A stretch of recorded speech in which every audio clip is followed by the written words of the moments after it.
ومن سيئات أعمالنا من يهده الله فلا مضل له ومن يضلل فلا هادي له وأشهد أن لا إله إلا الله وحده لا شريك له وأشهد أن محمدا عبده ورسوله أما بعد فإن خير الحديث كتاب الله وخير الهدي هدي محمد صلى الله عليه وسلم وشر الأمور محدثاتها وكل محدثة بدعة وكل بدعة ضلالة وكل ضلالة في النار رب اشرح لي صدري ويسر لي أمري واحلل عقدة من لساني يفقهوا قولي رب أعوذ بك من همزات الشياطين وأعوذ بك رب أن يحضرون أعوذ بالله السميع العليم من الشيطان الرجيم ما آتاكم الرسول فخذوه وما نهاكم عنه فانتهوا۔ اللہ رب العزت کے ہم لوگوں پر بے شمار احسانات ہیں، اس کی ہم پر اس قدر نعمتیں ہیں کہ اللہ رب العزت نے قرآن کریم میں ارشاد فرمایا ہے ان تعدوا نعمت اللہ لا تحصوها، کہ اگر تم اس کی نعمتوں کو گننا جس دین کے کامل اور مکمل ہونے کی شہادت اللہ رب العزت نے خود آسمان سے نازل فرمائی ہے۔ مولانا عبد المالک مجاہد سے آپ نے واقعات سنے کہ جن لوگوں نے اس دین کو پڑھ کر اس دین کے بارے میں معلومات حاصل کر کے اس دین کو اپنایا، ان لوگوں کو کتنی قربانیاں دینی پڑی، اور اس عظیم نعمت پر ہمیں اللہ کا ہر وقت شکر ادا کرنا چاہیے کہ ہم پیدا ہی مسلمان ہوئے۔ اگر اللہ چاہتا تو ہمیں کسی ہندو گھرانے میں پیدا کر دیتا، ہم بھی ہرے کرشنا ہرے راما، کسی سکھوں کے گھر میں وہاں پیدا کرتا تو ہرے رام نام ست اور پتہ نہیں کیا کیا بلائیں ہم آج گا رہے ہوتے۔ اللہ رب العزت نے ہم پر احسان فرمایا کہ اس نے ہمیں مسلمانوں کے گھر میں پیدا فرمایا، آج الحمدللہ ہم اس کے گھر میں بیٹھے ہوئے اس کے گیت گا رہے ہیں۔ کس قدر اللہ کی یہ نعمت ہے۔ اور اسلام وہ دین ہے، پہلے کسی دین کے بارے میں اللہ رب العزت نے یہ نہیں کہا کہ میں نے آج اس دین کو مکمل کر دیا ہے۔ یہودی اللہ کے بڑے پیارے تھے، بڑی پیاری قوم، اللہ نے بے شمار نعمتوں سے انہیں نوازا۔ آپ قرآن پڑھ کر دیکھیے، جا بجا آپ کو یہ بات ملے گی یا بنی اسرائیل اذکروا نعمتی التی انعمت علیکم، اے بنی اسرائیل میری نعمتوں کو یاد کرو، بڑی نعمتیں۔ لیکن یہودیت کے بارے میں اللہ نے یہ نہیں فرمایا کہ میں نے یہودیت کو آخری اور مکمل دین بنایا، نہ عیسائیت کے بارے میں یہ بات کہی تو کس دین کے بارے میں؟ صرف دین اسلام کے بارے میں جو اللہ نے مجھے اور آپ کو عطا فرمایا ہے۔ سورۃ المائدہ آیت 3 میں اللہ رب العزت نے فرمایا الیوم اکملت لکم دینکم واتممت علیکم نعمتی وَرَضِيتُ لَكُمُ الْإِسْلَامَ دِينًا، میں نے آج تمہارے دین کو مکمل کر دیا ہے، تم پر اپنی نعمت کا اتمام کر دیا ہے، اور میں نے تمہارے لیے دین اسلام کو پسند کر لیا ہے۔ یہ بات کب کی ہے؟ جب اللہ نے یہ کہا کہ میں نے تمہارے لیے تمہارے دین کو مکمل کر دیا ہے۔ یہ کوئی 100 سال پہلے کی بات نہیں، 200 سال کی نہیں، 400 سال کی بھی نہیں، یہ 1500 سال پہلے کی بات ہے۔ 1400 سال سے زیادہ عرصہ اس آیت کو نازل ہوئے ہو گیا جب اللہ نے فرمایا الیوم اکملت لکم دینکم، لوگوں میں نے تمہارے لیے آج تمہارا دین مکمل کر دیا۔ نبی اکرم صلی اللہ علیہ وسلم 1.5 لاکھ صحابہ کے ہمراہ میدان عرفات میں اس وقت موجود تھے۔ اللہ رب العزت نے 1500 سال پہلے کہہ دیا کہ لوگو میں نے تمہارا دین مکمل کر دیا، ہمارے مولوی کو آج تک یقین نہیں آ رہا کہ دین مکمل ہوا یا نہیں ہوا، ہے نا بات؟ سب مولوی نہیں، مولویوں میں بھی کیٹیگریاں ہیں۔ مولویوں کی ایک بہت بڑی جمعیت آج تک قرآن کی اس آیت کو نہیں سمجھ پائی۔ کہنے کو بڑے بڑے ڈاکٹر، بڑے بڑے مولوی ٹیلی ویژنوں پر، ریڈیو اسٹیشنوں پر، اخباروں پر چھائے ہوئے، عام سی آیت، کوئی اس میں فلسفہ نہیں، کوئی اس میں ایسی بات نہیں کہی گئی کہ جو سمجھ میں نہ آ سکتی ہو۔ الیوم اکملت لکم دینکم، میں نے آج تمہارے لیے تمہارا دین مکمل کر دیا۔ اس بات کو سمجھنے میں کوئی مشکل پیش آتی ہے؟ کوئی مشکل نہیں، سیدھی سی بات ہے کہ دین مکمل ہو گیا۔ اور کب ہوا؟ نبی صلی اللہ علیہ وسلم کی ولادت سے کوئی 2-3 مہینے بھی پہلے، وفات سے 2-3 مہینے پہلے، اور نبی صلی اللہ علیہ وسلم کو وفات پائے 1400 سال سے زیادہ عرصہ ہو گیا۔ اس وقت اللہ نے کہہ دیا کہ میں نے تمہارا دین مکمل کر دیا۔ ہمارے مولوی آج بھی دین میں پھانے لگائے چلے جا رہے ہیں، عبادتیں داخل کیے چلے جا رہے ہیں۔ ہو رہا ہے یا نہیں یہ کام؟ نمازیں جعلی، روزے جعلی، صدقات جعلی، خیراتیں جعلی، کیا کیا کچھ ہے جو دین میں ہمارے مولویوں نے داخل نہیں کیا۔ اب یہ جو 1400 سال بعد کوئی چیز، 600 سال بعد کوئی چیز، 448 سال بعد جو دین میں داخل کی جائے گی، اس کو آپ کیا کہیں گے؟ وہ دین ہے؟ کیا وہ قرآن و سنت کے زمانے میں جب نہیں تھی، اللہ کے رسول صلی اللہ علیہ وسلم نے وہ کام نہیں کیا،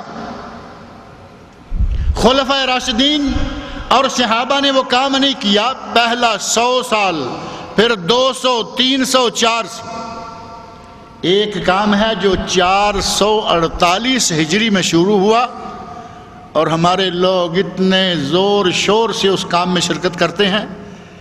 شہروں کے سب سے بڑے ہال، بلکہ یوں کہنا چاہیے کہ شہروں کے سب سے بڑے میدان اس دن بک کروائے ہوتے، اور ٹیلی ویژنوں پر لائیو پروگرام آ رہے ہیں، اور اس عبادت کی بنیاد تلاش کریں تو پہلے 400 سال میں نہیں ملے گی۔ یہ کیا ہے؟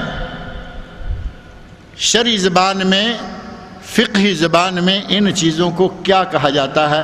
لفظ ذرا سخت ہے لیکن بات وہی ہے۔ جس کام کی اللہ رسول کی طرف سے اجازت نہ ہو، جو کام رسول اللہ اور خلفائے راشدین نے نہ کیا ہو، صحابہ کرام کو نہ سوجا ہو، اگر اس کام کو آج ہم شروع کریں گے تو اس میں اجر و ثواب کہاں سے آئے گا؟ ہم چاہتے تو یہ ہیں کہ ثواب کمائیں۔ ان جعلی پیروں اور جعلی مولویوں نے لوگوں کو اس طرح کے سبز باغ دکھا رکھے ہیں کہ اتنا ثواب، اتنا اجر، اتنا یہ اور اتنا وہ، جبکہ اس قسم کا کام جو نہ کتاب اللہ سے ثابت ہے نہ سنت رسول اللہ سے ثابت ہے، ان کاموں کو کرنے میں ثواب نہیں بلکہ الٹا گناہ ہے۔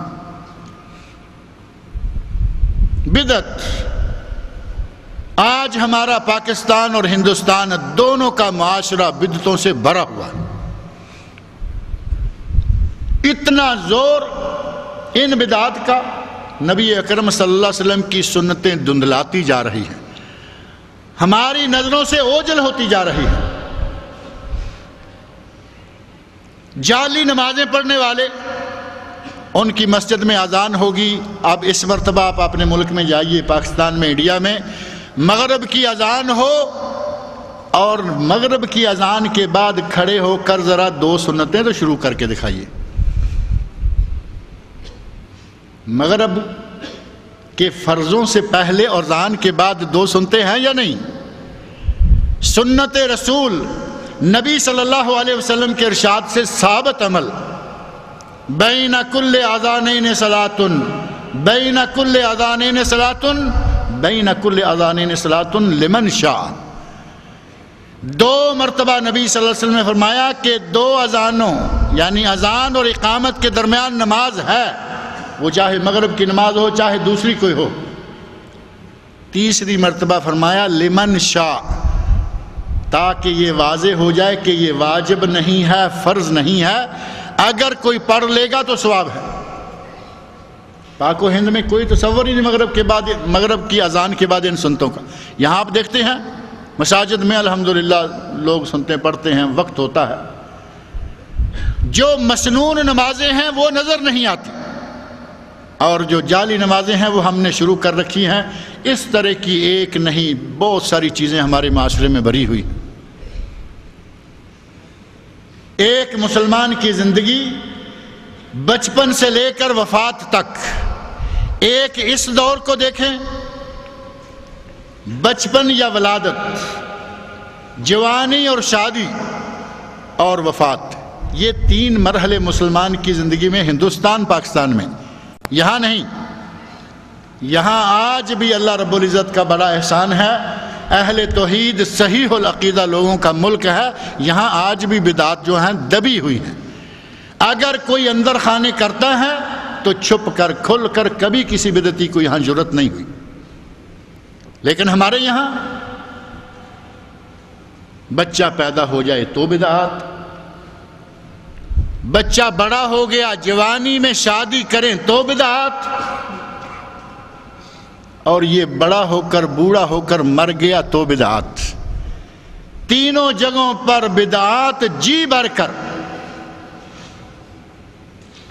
ایک اگر تھوڑی سی لائن آپ یہ چیک کریں گے تو آپ کو قدم قدم پر بدعات ملیں گی، اور ایک دوسری لائن ہے، یہ سالانہ لائن جس کو کہہ سکتے ہیں، ماہ محرم سے لے کر ذوالحج تک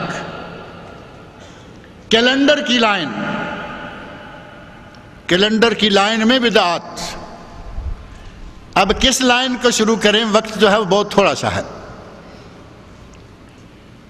بچپن سے لے کر وفات تک بدعات کی لائن ہے، اور محرم سے لے کر ذوالحج تک لائن ہے۔ اور پاکستان میں، انڈیا میں، ہمارے وہاں کیلنڈر جو چھوٹا پاکٹ سائز کا جس کو جنتری کہا جاتا ہے، کبھی کسی جنتری کو کھول کر دیکھے، محرم سے لے کر ذوالحج تک کوئی تاریخ خالی نہیں ملے گی جس میں کوئی نہ کوئی عرس نہ لکھا ہوا ہو۔ کہاں سے آ گیا یہ عرس، یہ میلے، یہ قبروں پر جشن، یہ قبروں پر بھنگڑے، پتہ نہیں کس چیز کا نام ہم لوگوں نے عبادت رکھا ہوا ہے۔ عرس شریف پر کیا ہوتا ہے، باقاعدہ بھنگڑے ڈالے جاتے ہیں، میوزک ساز کے ساتھ قوالیاں بجتی ہیں، نیچے حضرت صاحب کو یہ ثواب پہنچایا جا رہا ہے کہ ان کی قبر کے اوپر قوالی کروائی جا رہی ہے۔ اور قوالی ہے کیا، ایک تو قوالی کے الفاظ ہیں، وہ ہمارے یہاں نعتیں ہوں یا قوالیاں ہوں، آج کل پاکستان اور انڈیا میں یہ دونوں چیزیں ہی ایسی ہیں کہ نہ خدا کا نہ خدا کے بندے کا، مصطفیٰ کا کوئی فرق ہی نظر نہیں آتا۔ لیکن اس کو بھی چھوڑ دیں، قوالی جس وقت اچھی بات کے ساتھ بھی ساز شامل ہو جائے تو وہ حرام ہو جاتی۔ ساز حرام ہے، قرآن کریم، حدیث رسول، ائمہ اربع تمام کے نزدیک یہ ساز و آواز اور گانا بجانا حرام ہے۔ لیکن ہمارے درباروں پر، ہمارے مزاروں پر کیا ہوتا ہے، حضرت صاحب کا عرس ہے اور قوالی بج رہے، ساز بج رہے۔ اور قوالی کا معنی کیا ہے، عربی علاقہ ہے، عربی ملک ہے، آپ کو یہ معلوم ہوگا کہ قالا یقول قائل کا معنی کہنے والا، قالا یقول قائل کہنے والا، اور قوال اس کا مبالغہ کا صیغہ ہے جس کا معنی ہے زیادہ بک بک کرنے والا۔ یہ لغوی معنی ہے قوالی کا، جو زیادہ بکے وہ بڑا قوال۔ اور قوالوں کی قوالیاں کیا ہوتی ہیں، مزار شریف پر کھڑے ہو کر حضرت کی قوالی جو ہے وہ گائی جا رہی ہے، اگر نشہ ہوتا شراب میں تو بوتل ناچتی۔ کیا ثواب پہنچا رہے ہو اپنے بزرگوں کو؟ کن تعلیمات کو نشر کر رہے ہو؟ لوگوں کو کیا تاثر دے رہے ہو؟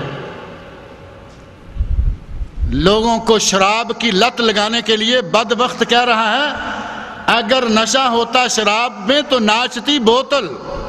اس کا معنی یہ ہے کہ پیو۔ قرآن کریم حرام کہے، حدیث رسول حرام کہے، پوری امت کا اجماع ہے کہ شراب حرام ہے، یہ بدبخت کہتا ہے اگر نشہ ہوتا شراب میں تو بوتل ناچتی۔ یہ مزاروں پہ قوالیاں گائی جا رہی، اور یہ تو ایک مثال ہے۔ اس قسم کی بےہودگیوں سے بری ہوئی قوالیاں عید میلاد النبی کے موقع پر، سرکاروں کے پاس، ان کے درباروں پر، آج پاکستان اور انڈیا میں اس کی بھرمار ہو چکی ہے۔ ماہ محرم کا آغاز ہوتا ہے تو یہ سلسلہ شروع ہوتا ہے۔ محرم، ادھر محرم کی پہلی تاریخ شروع ہوئی، اللہ کے حرمت والے مہینوں میں سے ایک مہینے کا آغاز ہوا۔ محرم حرمت والا ہے یا نہیں؟ اور کیا حضرت امام حسین کی شہادت سے یہ حرمت شروع ہوئی تھی؟ ہمارے یہاں ایک تصور یہ پایا جاتا ہے کہ امام حسین، حضرت حسین رضی اللہ عنہ، بلکہ امام حسین علیہ السلام کہیں جو لوگوں کا کلمہ ہے، امام حسین علیہ السلام سے لے کر ماہ محرم کو یہ مقام حاصل ہے۔ اور اللہ کے بندو، اپنی کتاب قرآن تو پڑھو، دور نہ جاؤ، صرف قرآن کھول کر دیکھو۔ قرآن کیا کہہ رہا ہے؟ سورہ توبہ، ان عدت الشہور عند اللہ 12 شہرا فی کتاب اللہ یوم خلق السماوات والارض۔ اللہ کے نزدیک مہینوں کی تعداد 12، کب سے؟ امام حسین رضی اللہ عنہ سے لے کر نہیں، نبی صلی اللہ علیہ وسلم سے لے کر نہیں، بلکہ یوم خلق السماوات والارض، تب سے جب سے اللہ رب العزت نے زمین و آسمان بنائے، اللہ نے ہمارا کیلنڈر تب سے تیار کر کے بھیجا ہوا ہے۔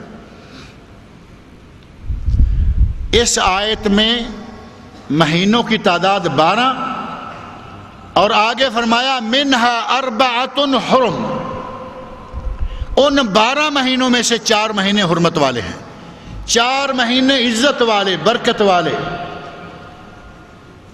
اور وہ 4 مہینے برکت والے کون ہیں قرآن نے نہیں بتایا، لیکن قرآن کے ترجمان حضرت محمد رسول اللہ صلی اللہ علیہ وسلم کی صحیح حدیث میں آیا، ثلاث متوالیات، وہ 4 مہینے ان میں سے 3 مسلسل ہیں۔ ثلاث متوالیات، وہ کون کون سے؟ ذوالقعدہ، ذوالحجہ والمحرم، یہ 3 مہینے مسلسل، ورجب مضر الذی بین جمادہ و شعبان، فرمایا 4تھا مہینہ ہے رجب کا جو جمادی الثانی اور شعبان کے درمیان ہے، یہ جو پچھلا مہینہ گزرا ہے۔ اللہ رب العزت نے ماہ محرم کو حرمت والا بنایا، اللہ رب العزت نے ماہ رجب کو حرمت والا بنایا۔ ان 2 مہینوں کی حرمت کا ہم کیا تماشا لگاتے ہیں؟ ہمارے پاک و ہند میں کیا ہو رہا ہے آپ کے سامنے؟ پہلی تاریخ ہلال محرم نظر آتا ہے تو کچھ لوگوں کی 4 پائیاں الٹ جاتی ہیں، 4 پائیوں پہ سونا ختم، کپڑے بدل جاتے ہیں، رنگ برنگے لباس پہننے والوں کے یہاں کالا لباس شروع ہو جاتا ہے۔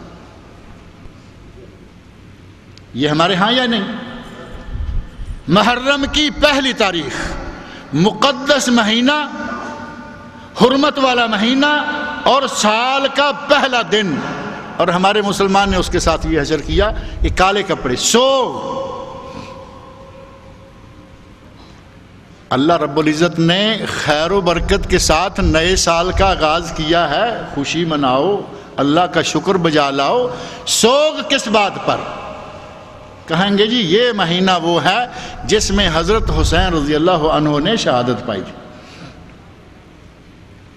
سوگ منانے کا نبی صلی اللہ علیہ وسلم نے کتنا عرصہ حکم دیا ہے؟ 3 دن۔ اور اگر کسی عورت کا شوہر فوت ہو جائے تو اس کو 4 مہینے 10 دن۔ قرآن نے کہا 4 اشہر و 10، 4 مہینے اور 10 دن وہ عورت سوگ منا سکتی ہے جس کا شوہر فوت ہو، بھائی فوت ہو، باپ فوت ہو، بیٹا فوت ہو، چاہے کوئی دوسرا رشتہ دار فوت ہو، صرف 3 دن۔ اب حضرت حسین رضی اللہ عنہ کو فوت ہوئے کتنا عرصہ ہوا ہے؟ 4 مہینے 10 دن ہوئے یا نہیں؟ سب سے لمبا افسوس تو یہی تھا نا، 4 مہینے 10 دن لمبا پیریڈ ہے جو بیوی کے لیے ہے، اور حضرت حسین رضی اللہ عنہ کو شہید ہوئے 1400 سال ہو رہے۔ اب یہ کیا کر رہے ہیں؟ کس قسم کا سوگ ہے یہ؟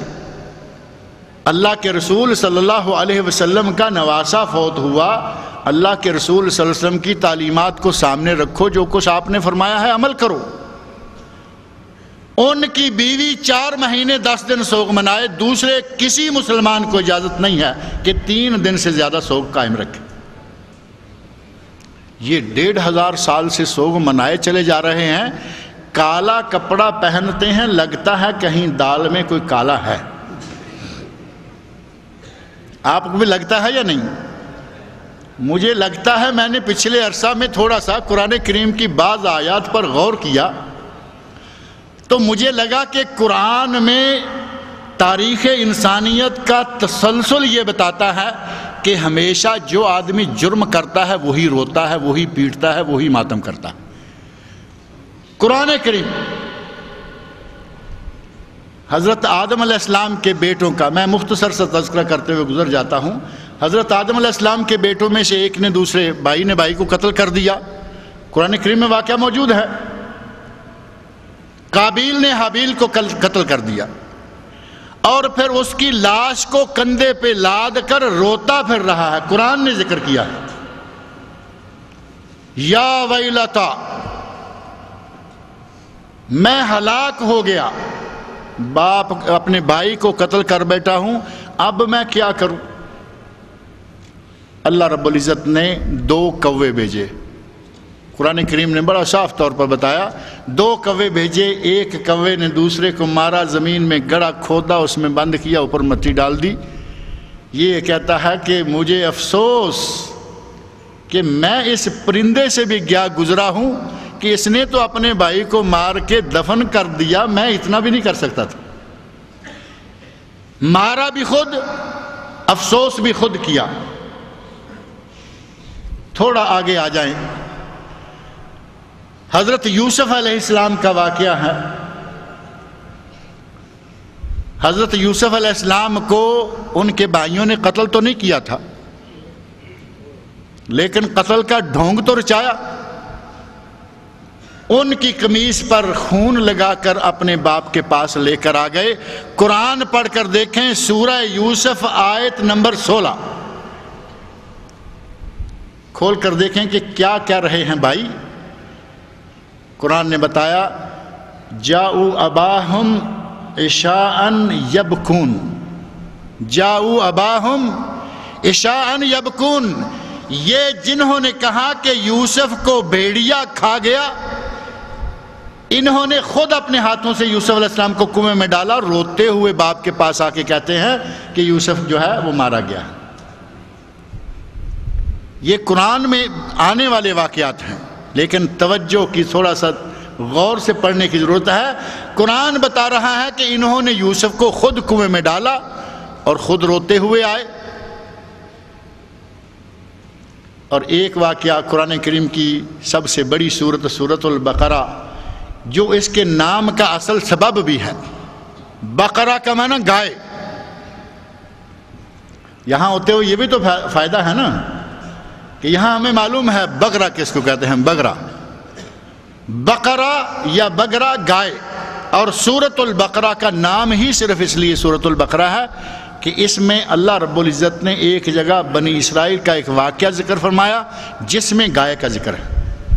اس واقعہ کی تفصیلات آپ سورہ بقرہ سے نکال کر دیکھ لیجیے.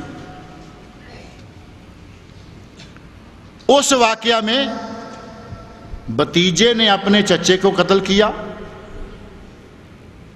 قتل کرنے کے بعد لاش کو پھینکا تھوڑا دور اور پھر بھاگا ادھر ادھر شور مچاتا ہو میرے چچا کی لاش وہاں پڑی ہوئی ہے, میرے چچا کو کسی نے قتل کر دیا. حضرت موسیٰ علیہ السلام کا زمانہ ہے. موسیٰ علیہ السلام کو اللہ نے حکم دیا, موسیٰ ان کو کہو کہ ایک گائے ذبح کریں. اب گائے کون سی ذبح کرے؟ یہاں ایک عجیب واقعہ بنی اسرائیل کی عجیب حکایت ہے. سوال پہ سوال سوال پہ سوال کرتے گئے, گائے کیسی ہو, اس کا رنگ کیا ہو, اس کی عمر کیا ہو. اتنے سوال کیے کہ اب ان صفات کی مالک گائے نہیں ملتی. بہرحال گائے مل گئی, گائے کو ذبح کیا گیا. اللہ کے حکم کے مطابق گائے کا ایک گوشت کا ٹکڑا لاش کو لگایا. لاش بول کر کہنے لگی جو سب سے زیادہ چلا رہا ہے, سب سے زیادہ رو رہا ہے, جو ماتم کر رہا ہے, یہی تو میرا قاتل ہے. میری بات کی سمجھ آ رہی ہے یا نہیں؟ قرآن کریم کے واقعات ہیں کہ جس نے قتل کیا وہی رو رہا ہے, وہی ماتم کر رہا ہے. جس نے کنویں میں ڈالا وہی ماتم کر رہا ہے. سب سے انسانیت کا پہلا قتل جس نے قتل کیا وہی چلا رہا. میں نے اس لیے کہا کہ یہ کالے کپڑے پہن لیتے ہیں, یہاں دال میں کالا ہے. دراصل یہی کون ہے؟ ڈر آتا نا کچھ کہتے ہوئے. دراصل یہی وہ لوگ ہیں جنہوں نے حضرت حسین رضی اللہ عنہ کو کوفہ میں طلب کیا اور ان کا ساتھ چھوڑ دیا, اور حضرت حسین رضی اللہ عنہ کی ان کی بے وفائیوں کے نتیجہ میں شہید کیے گئے. دو حرفی سی بات. اب جب خود مروایا ہے, اپنے ہاتھوں مروایا یا قتل کیا ہے, تو اب ان کو افسوس ہے جس پہ یہ پیٹتے ہیں. اور اگر نبی صلی اللہ علیہ وسلم کی تعلیمات پر جائیں تو خود مروایا ہو یا نہ مروایا ہو, اس طرح پیٹنے کا جواز جو ہے وہ شریعت میں نہیں ملتا. نبی اکرم صلی اللہ علیہ وسلم کی ایک حدیث ہے, من لطم الخدود وشق الجیوب ودعا بدعوی الجاہلیہ لیس منا. جس نے اپنے گالوں کو پیٹا, اپنے گریبان کو پھاڑا, جس نے بین کیا, وہ مسلمانوں میں سے نہیں. حدیث میں دو ٹوک فیصلہ موجود ہے. اب یہ کس کھاتے میں آتے ہیں اب آپ جانیں اور آپ کا کام جانیں. اب یہ تو وہ لوگ ہیں جن کو اپنے کیے پر افسوس ہے, اپنے کیے پر پچھتا رہے ہیں. میں پوچھتا ہوں آپ سے کہ آج کل پاکستان اور انڈیا میں ان کی نسبت اہل سنت کے جلوس بڑے نکل رہے ہیں محرم میں, اس کی کیا وجہ ہے؟ شیعہ جلوس نکالیں, اپنے کیے پر پچھتائیں, روئیں, چیخیں, چلائیں, انہوں نے کیا ہے وہ بھگتیں. اہل سنت کو کیا تکلیف ہے؟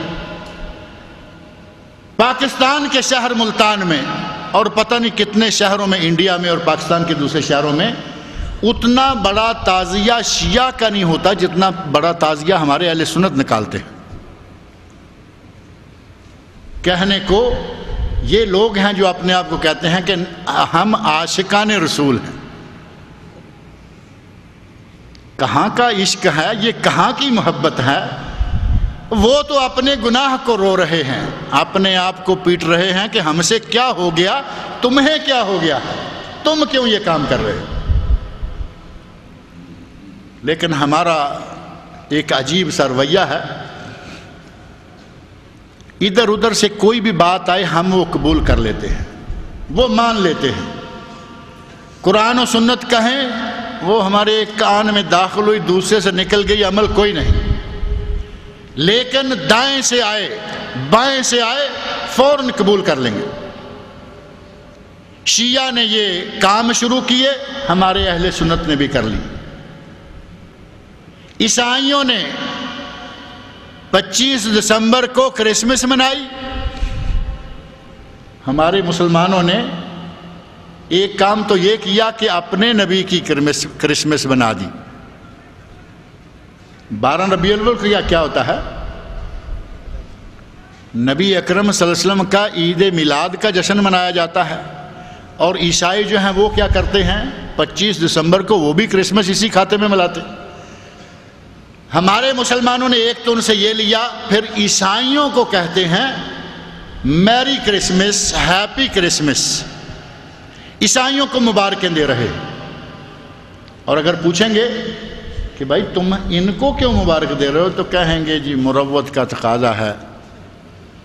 مروت کا تقاضا ہے، کیا کریں، ہمارے ساتھ یہ کام کرتے ہیں، کمپنی میں ہیں، کمپاؤنڈ میں رہتے ہیں. اس مروت کے تقاضے میں آ کر ان کے دین کی تصدیق کر دیتے ہیں،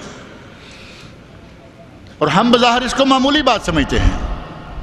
علامہ ابن عثیمین رحمۃ اللہ علیہ نے ایک فتویٰ شائع کیا پچھلے دنوں، ہمارے دیواروں پر، مرکزوں میں، ہر جگہ بٹا، کہ میری کرسمس کہنے والا دوسرے لفظوں میں یہ کہتا ہے کہ اے عیسائیو، تمہارا مذہب بھی برحق ہے، تم بھی ٹھیک ہو، ہم بھی ٹھیک ہیں. اور ہمارے لوگوں میں تو یہ عادت ویسے ہی بڑی ہے نا کہ جو جہاں لگا ہوا ہے لگا رہنے دو. کہتے ہیں جو جہاں لگا ہوا ہے ٹھیک ہے، لگا رہنے دو. وہی معاملہ ہم نے کیا. عیسائی آیا تو اس کو happy Christmas, happy new year. ہندو آیا تو اس کو ہولی، ہیپی ہولی اور ہیپی دیوالی. پتہ نہیں کس قسم کے اب ہم رولڈ گولڈ قسم کے مسلمان بنتے جلتے ہیں. با مسلمان اللہ اللہ، با برہمن رام رام. ہندو کو ملو تو اسے بھی مبارک دے دو، عیسائی کو ملو اسے بھی مبارک دے دو، تمہیں تمہارے دین مبارک ہیں، وہ سچے ہیں. اور کہا کہ یہ رواداری ہے. بلکہ ایک لفظ آج کل ہمارے پاکستان میں بڑے زور سے چل رہا ہے، یہ روشن خیالی ہے. کہتے ہیں کہ نہیں ٹھیک ہے، کیا ہوا، وہ ہیں، کبھی ملاقات ہو جاتی ہے. اب اس روشن خیالی میں صرف ہیپی کرسمس، میری ہولی، دیوالی نہیں، یہ باقاعدہ وہ کھانے بھی جا کے کھا لیتے ہیں. ہندوؤں کی دعوتیں، عیسائیوں کی دعوتیں یہ قبول کر لیتے ہیں.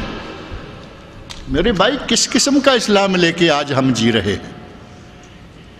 اسلام نے ہمیں یہ نہیں سکھلایا کہ یہودیت کو بھی، عیسائیت کو بھی. نبی پاک صلی اللہ علیہ وسلم نے اسلام کے بارے میں ہمیں وہ تعلیمات دی کہ دنیا کے، شیخ عبد المالک صاحب مجاہد فرما رہے تھے کہ اسلام دنیا میں ہر چیز پر غالب ہونے کے لیے آیا. اور قرآن نے کہا ہے لِيُظْهِرَهُ عَلَى الدِّينِ كُلِّهِ، اس دین اسلام کو دنیا کے تمام ادیان پر اللہ نے غالب رکھنا ہے، اور یہ انشاءاللہ غالب ہوگا. آج ہماری کمزوریوں سے مغلوب ہو چکا ہے. مسلمانوں کے 58 ملک، مسلمانوں کی 1.5 ارب آبادی، اس وقت روئے زمین پر 198 ملک ہیں، یعنی 200 ملکوں میں سے 60 ملک مسلمانوں کی. کل آبادی 6 ارب ہے.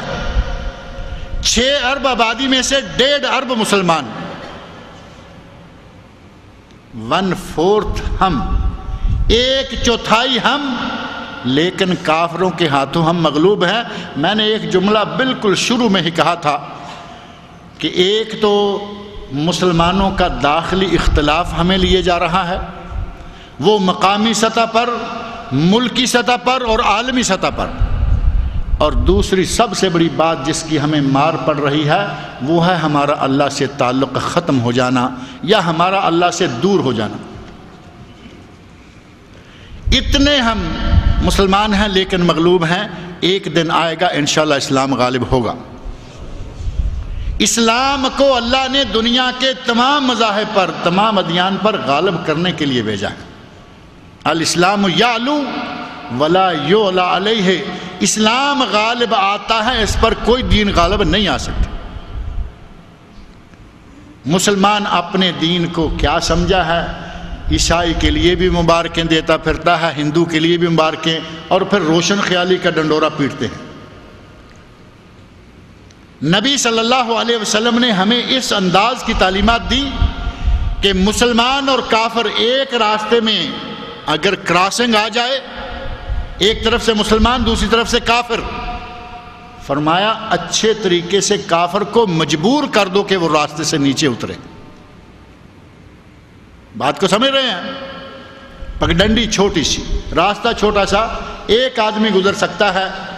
نبی صلی اللہ علیہ وسلم نے فرمایا اچھے طریقے سے، اب یہ تو نہیں کہ اسے کہو ہٹ پیچھے، میں نے مسلمان میں نے گزرنا، اچھے طریقے سے اسے مجبور کرو کہ وہ نیچے اترے، تم نیچے نہ اترو۔ اگر سامنے کافر بیٹھا ہے تو اسے السلام علیکم نہ کہو، وہ اس کا مستحق ہی نہیں ہے۔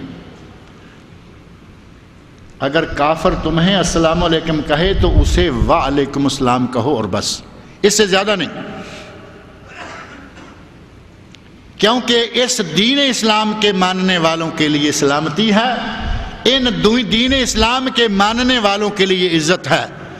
العزت للہ ولرسولہ وللمؤمنین، عزت ہے تو اللہ کی، اللہ کے رسول کی، مومنوں کی، مسلمانوں کی۔ لیکن ہم اپنے ہاتھوں سے غیروں کو عزت بخش رہے ہیں، کبھی اس کو ہیپی کرسمس، کس کو میری کرسمس، اس کو ہیپی دیوالی۔ میرے بھائی یہ مروت نہیں، یہ مداہنت ہے، یہ اپنے دین کو کم تر سمجھنا اور دوسرے کے دین کو بڑا سمجھنا ہے، یہ جائز نہیں ہے۔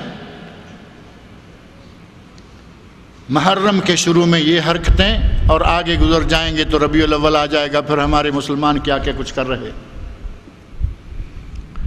آپ صرف چھوٹی سی بات یہ مجھے بتائیں کہ کیا نبی صلی اللہ علیہ وسلم کے صحابہ کو اپنے نبی سے محبت تھی یا نہیں تھی؟ معاملہ یہی ختم ہو جاتا ہے۔ آج جو سمجھے کہ میں نبی سے محبت کا دعوے دار ہوں، اس لیے میں 6 موم بتیاں لگا لیتا ہوں، اس لیے میں نے تھوڑا سا شربت گلی میں رکھ دیا، میں نے سکنجبین بنا دی، میں نے دودھ بانٹنا شروع کر دیا کیونکہ مجھے نبی سے محبت بہت ہے۔ کیا رسول اللہ صلی اللہ علیہ وسلم کے صحابہ کو محبت نہیں تھی؟ حضرت عمر فاروق رضی اللہ عنہ نبی صلی اللہ علیہ وسلم کے پاس کھڑے ہیں، محبت کا ایک واقعہ، صرف ایک آدمی آیا نبی صلی اللہ علیہ وسلم کے ساتھ آ کر اس نے اونچی آواز سے بولنا شروع کر دیا، بس صرف بولنا، کوئی غلط بات نہیں، کوئی گالی گلوچ نہیں۔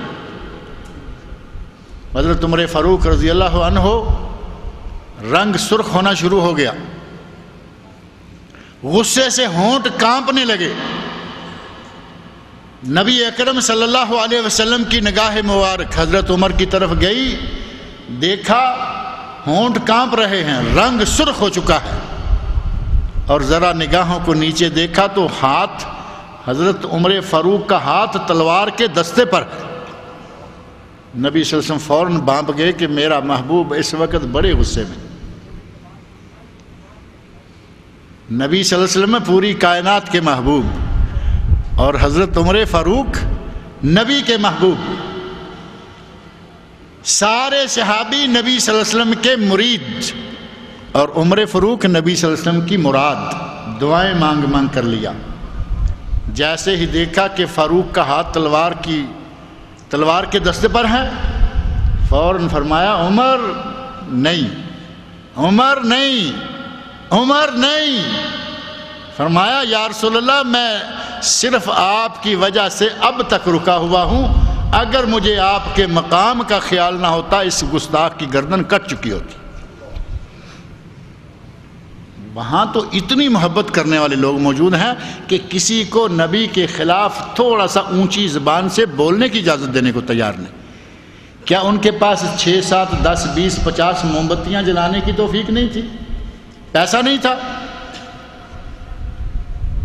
ان کے پاس دولتیں اتنی جس کا شمار نہیں، محبت اتنی کہ جس کا کوئی حساب نہیں، لیکن اس کے باوجود صحابہ کے زمانے میں کیا عید میلاد پہ موم بتیاں جلائی گئیں؟ یہ جشن منائے گئے؟ نبی صلی اللہ علیہ وسلم خود 13 سال تو مان لیا کہ مکہ مکرمہ میں ذرا غربت تھی، حالات ذرا تنگ تھے۔ 13 سال گزرنے کے بعد جب آپ مدینہ منورہ تشریف لے گئے، تاریخ شاہد ہے کہ کیسر و کسریٰ کے خزانے نبی اکرم صلی اللہ علیہ وسلم کے قدموں میں ڈھیر ہو گئے، دنیا کی دولتیں اکٹھی ہو گئیں، لیکن کیا نبی صلی اللہ علیہ وسلم نے کہا کہ میرا عید میلاد ہی منا دو؟ پیسہ بہت ہو چکا ہے، اب کچھ موم بتیاں جلا دو۔ نبی پاک صلی اللہ علیہ وسلم نے کام نہ کیا، ابو بکر صدیق رضی اللہ عنہ نے نہ کیا، عمر فاروق نے نہ کیا، عثمان غنی نے نہ کیا۔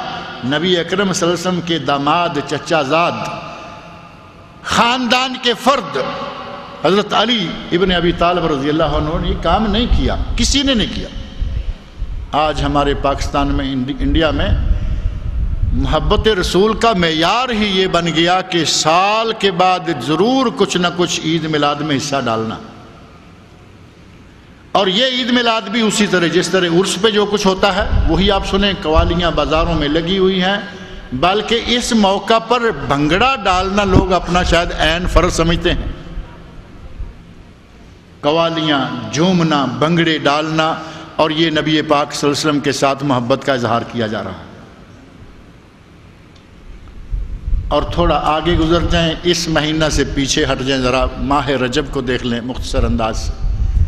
ماہ رجب میں نے عرض کیا کہ ہم ادھر ادھر کی ہر چیز قبول کر لیتے ہیں، کتاب و سنت ہمارے اصل میں ہضم نہیں ہوتا، پتہ نہیں کیا بات، لیکن ہندوؤں سے آئے لے لیں گے، عیسائیوں سے آئے لے لیں گے، شیعہ سے آئے لے لیں گے، کچھ بھی آتا رہے وہ قبول کرتے رہتے ہیں، کتاب و سنت کی طرف توجہ نہیں جاتی۔ ماہ رجب میں 22 رجب کو جو آج کل ہمارے مسلمان کنڈے بھر رہے ہیں، کبھی آپ نے غور کیا کہ یہ کنڈے کس نے شروع کیے، کیسے شروع ہو گئے تھے؟ نبی اکرم صلی اللہ علیہ وسلم کے نواسے، دوسری تیسری چوتھی پشت کے نواسے امام جعفر صادق کے جو کنڈے بھرے جاتے ہیں، اس کے پیچھے جو کہانی ہے وہ لمبی ہے، وہ بات کروں گا تو بات لمبی ہو جائے گی۔ اس لکڑہارے کی کہانی کو چھوڑو، اس میں ایک جملہ ہے جو حضرت امام جعفر صادق کی طرف منسوب کیا جاتا ہے۔ کہتے ہیں کہ گزرتے ہوئے اپنے ساتھیوں سے اچانک پوچھا آج تاریخ کیا ہے؟ کسی نے کہا جی حضرت آج 22 رجب ہے۔ 22 رجب کہتے ہیں 22 رجب ہو، آج کے دن کوئی پوریاں پکا کر کنڈے میں ڈال کر میرے نام سے تقسیم کر دے، اور جو کچھ بھی وہ مانگے اگر اسے نہ ملے تو قیامت کے دن میرا گریبان پکڑ لے۔ یہ ہے سب سے بڑی ان کی دلیل جو لے کے بیٹھے ہیں۔ اس دلیل اور اس کہانی کو، لمبی کہانی کو لکھنے والا منشی جمیل احمد، نہ مولوی، نہ امام، نہ محدث، نہ مفسر، کچھ بھی نہ، بلکہ علماء میں سے پاکستان سے لے کر انڈیا اور دنیا بھر کے علماء سے پوچھو یہ کون تھا، کسی کو پتہ ہی نہیں۔ منشی جمیل احمد کوئی آدمی اٹھا، اس نے کہانی لکھی، اس انداز سے لکھ دی۔ آپ یہ اندازہ کریں کہ نبی صلی اللہ علیہ وسلم کا نواسہ اتنا بڑا نعرہ لگا سکتا ہے؟ صرف یہی سوچ، میرے نام کا حلوہ پکا کر پوریوں پر رکھ کے وہ بانٹے۔ واللہ والو، صحیح بخاری، خرج النبی صلی اللہ علیہ وسلم من الدنیا ولم یشبع من الخبز۔ نبی پاک اس دنیا سے تشریف لے گئے، ساری عمر میں ایک مرتبہ بھی پیٹ بھر کر روٹی نہیں کھا سکے، اور بعض روایت میں خبزاً مرققہ، ہمارے یہاں کہتے ہیں کہ یہ ذرا خستہ روٹی ہے، خبزاً مرققہ، ساری عمر خستہ روٹی کھانے کو ملی نہیں، کھائی نہیں۔ اور ان کا نواسہ کہے گا کہ حلوے پکاؤ، پوریاں پکاؤ اور میرے نام کی بانٹو۔ اگر کوئی صحیح معنوں میں خاندان نبوت سے تعلق رکھتا ہے تو اس کا یہ نعرہ ہو ہی نہیں سکتا، لیکن انہوں نے وہ بنا لیا۔ اب دیکھنا یہ ہے کہ یہ جو 22 تاریخ ہے، اس تاریخ کی تحدید امام صاحب نے کیوں کر دیا اپنے الفاظ میں؟ 22 تاریخ کو امام صاحب پیدا ہوئے ہوں قطعاً غلط ہے، کوئی ثابت شدہ بات نہیں۔ اپنی وفات کا تو انہیں اس وقت پتہ ہی نہیں نا کہ کب فوت ہوں گے، وہ تو ہمارے آج کل کے مولویوں کو، کچھ پیروں کو، کچھ ہمارے خاص لوگوں کو پتہ ہوتا ہے کہ میں فلاں تاریخ کو مروں گا، دعوے کر رہے ہیں لوگ، وہ تفصیلات کرنے والے ہیں، وہی نا، وہ تفصیلات بیان کرنے والے علماء کرام ہمارے موجود ہیں، وہ بیان کرتے رہتے ہیں، لیکن انہیں اپنی موت کا پتہ نہیں کب آئے گی۔ پیدا اس تاریخ کو نہیں ہوئے، شادی اس تاریخ کو نہیں ہوئی، اس تاریخ کو کسی بچے کی ولادت نہیں ہوئی کہ کسی نہ کسی خوشی کی وجہ سے یہ کرے، کچھ بھی نہیں ہوا، تو وجہ کیا ہے؟ 22 تاریخ کو انہوں نے، جب ان کے یہاں کوئی ایسا واقعہ نہیں تو یہ انہوں نے مقرر نہیں کیا۔ 22 رجب کو مقرر کیوں کیا گیا؟ یہاں پھر دال میں کالا ہے جو میں نے پہلے ذکر کیا، لیکن یہ کالا نظر آتا ہے جب تھوڑی سی توجہ سے دیکھیں۔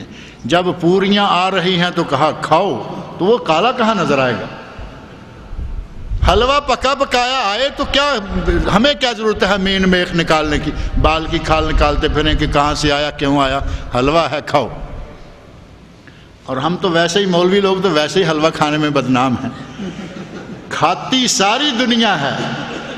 آپ کسی پارٹی میں دیکھیں اگر اچھی سویٹ ڈش نہ ہو، اچھی سویٹ ڈش نہ ہو تو باہر نکلتے ہوئے باتیں کر رہے ہیں، سویٹ ڈش مزیدار نہیں، ہر آدمی کھاتا ہے لیکن بدنامی مولوں کے کھاتے میں ڈال رکھی۔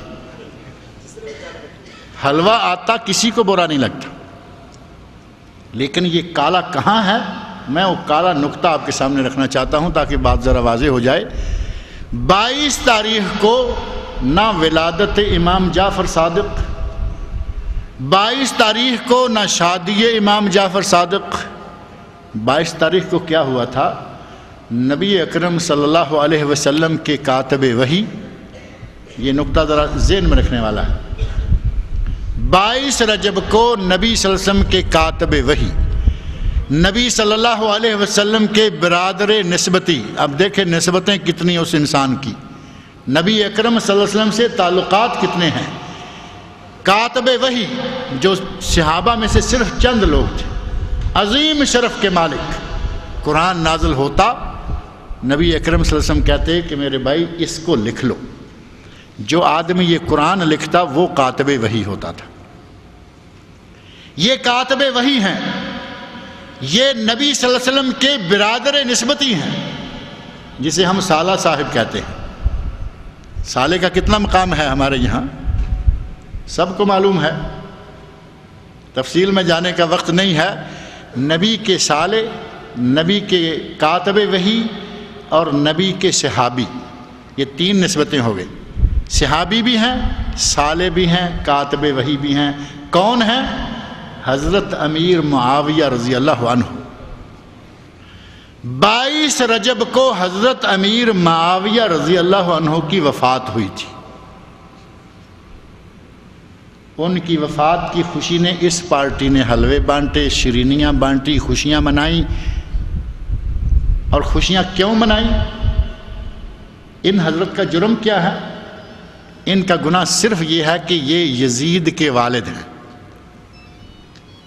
کرے کوئی اور بھرے کوئی، پہلے نمبر پر یزید پر یہ جرم ثابت کرے کوئی، نہیں کر سکتے، اس کو بھی چھوڑ دیں، لیکن کرے کوئی اور بھرے کوئی، قرآن نے لا تزر وازرۃ وزر اخری اصول دے دیا۔ باپ کے گناہ باپ کے پاس، بیٹے کے گناہ بیٹے کے پاس، بھائی کے گناہ بھائی کے پاس۔ 22 رجب کو حضرت امیر معاویہ رضی اللہ عنہ فوت ہوئے۔ ان لوگوں نے خوشیاں منائیں کہ آج امیر معاویہ فوت ہوئے، خوشیاں منائیں۔ اس تاریخ کو امیر معاویہ فوت ہوئے تھے، گویا کہ یزید کے والد کے دنیا سے اٹھ جانے پر انہوں نے خوشیاں منائیں۔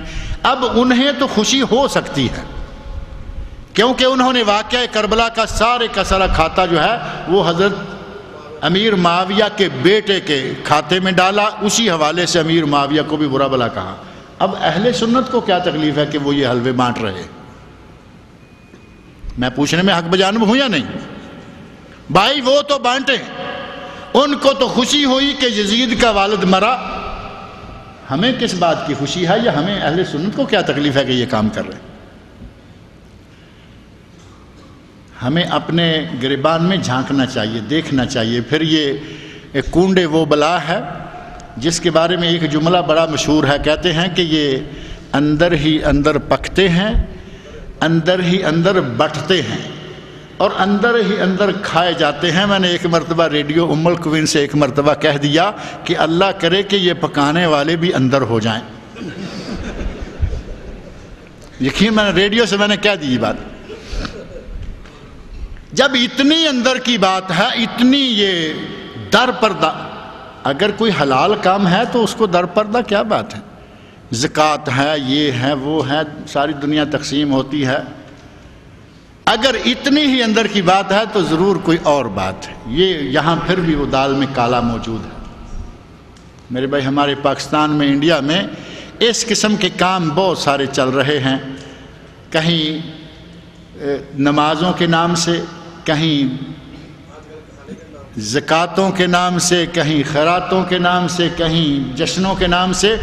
اور یہ جو ذکر میں نے کیا ہے کہ اتنی پوریاں بانٹ دے، یہ کہانی باقاعدہ گھر گھر میں پڑھی جا رہی ہے، عورتوں کو بہکایا جاتا ہے، اور اس کہانی کے پیچھے اتنی مزیدار پوری وہ سٹوری ہے۔ وہ وقت نہیں ہے، نہیں تو میں سٹوری سناتا، بڑی مزیدار سٹوری۔ وہ یوں لگتا ہے کہ اگر یہ کام کنڈے بھریں گے تو ہمارے وارے نیارے ہو جائیں گے، اور اگر ہم نے کنڈوں کا انکار کیا تو تباہی اور بربادی آ جائے گی۔ ایسا کچھ بھی نہیں ہے۔